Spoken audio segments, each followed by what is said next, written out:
is Chris Everdeen, and today I'm going to show you how to make your very own crystals. Now I know there's already a number of tutorials on YouTube about how to make your own crystals, but I tried their method and I didn't really like it, so then I tried my own method and I came out with these really cute crystals, and let's get on with the tutorial. The materials that you will need to make your own crystals include borax, and borax is a laundry detergent, so it would be found in the laundry detergent section of your local supermarket.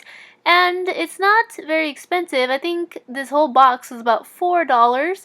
And you're also going to need some yarn or really strong string, a stick that will go across your jar. You're also going to need a jar, and some pipe cleaners if you want to use this method. Now this is the most common method, so I tried it out first. I'm going to show you what happens, but later on in this video I'm going to show you another thing that I do that I feel works out much better. So the first thing you're going to do is grab your stick, yarn, and the pipe cleaners, and weave the pipe cleaners in such a way that will shape your crystal. Now you want as much surface area as possible. That's why a lot of the methods include using pipe cleaners, because they have all that fuzziness around them and all the crystals can attach to that fuzziness and you can get the most crystals out of your borax.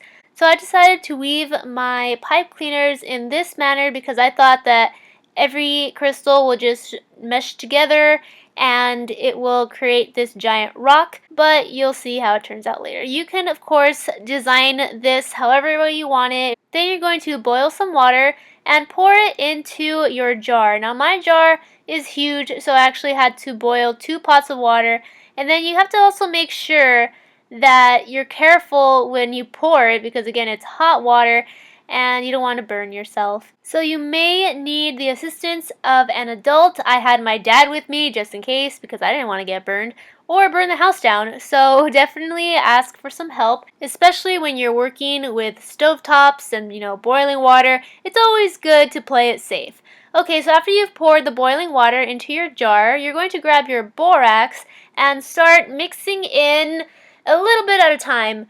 Just a couple cups at a time. I didn't really measure it out. I just poured some in there, made it all cloudy, and then I grabbed a wooden spoon and I mixed it around until all the borax was dissolved and the water looked a bit clear again, and then I decided to add some more. And I read up that you get the biggest crystals the more borax you put in, so you want to supersaturate the water. And what I mean by supersaturate the water is that you add so much borax that the water can no longer dissolve it, and you see little borax particles at the bottom. And no matter how much you mix it, it does not dissolve anymore. Then you know that it's super saturated and it's ready. So it definitely took me a really long time to do this because my jar was really big. You do not need a jar this big. You just need a jar that's going to be big enough to fit your desired sized crystal. And also don't use any cups or bowls that you would normally use for cooking or eating, because I'm not really sure if this can contaminate it and make you guys sick if you use it again. So I would just say definitely get a jar that is just for arts and crafts or just for this project.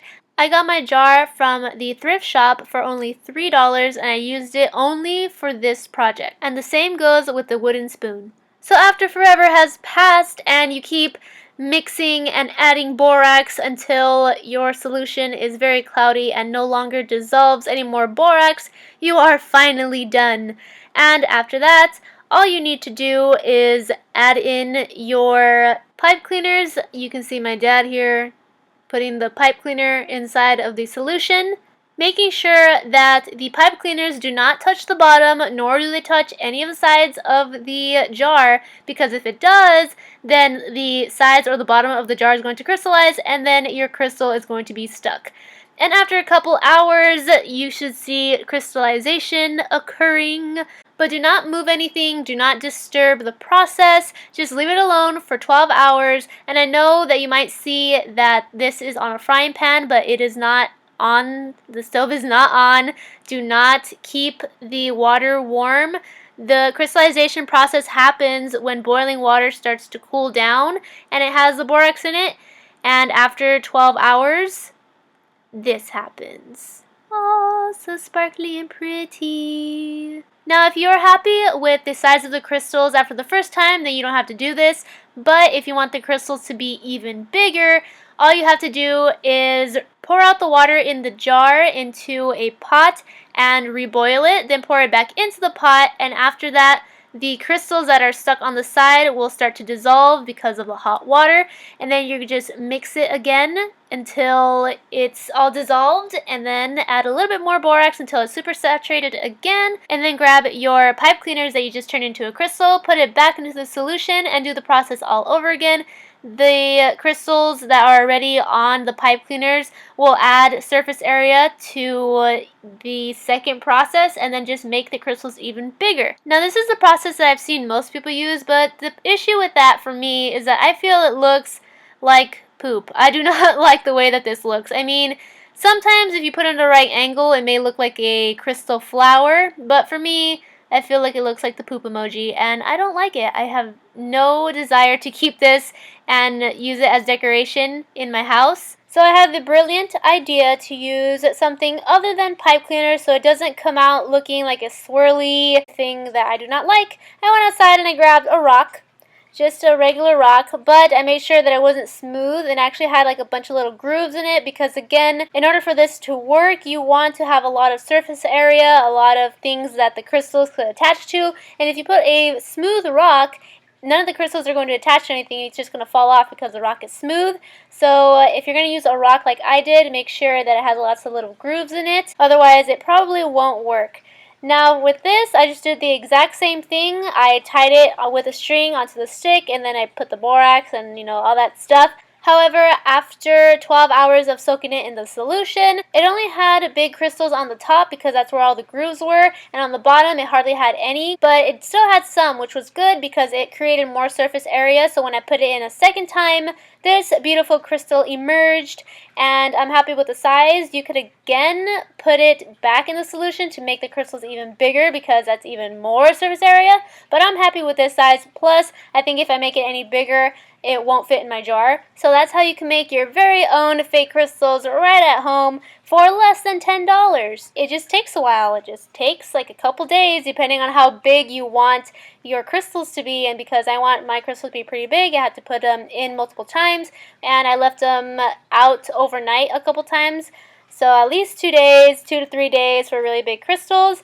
And I would of course suggest that you use a rock with a lot of surface areas as opposed to a pipe cleaner. But if you like the way that the pipe cleaner crystal looks, then go ahead and use a pipe cleaner.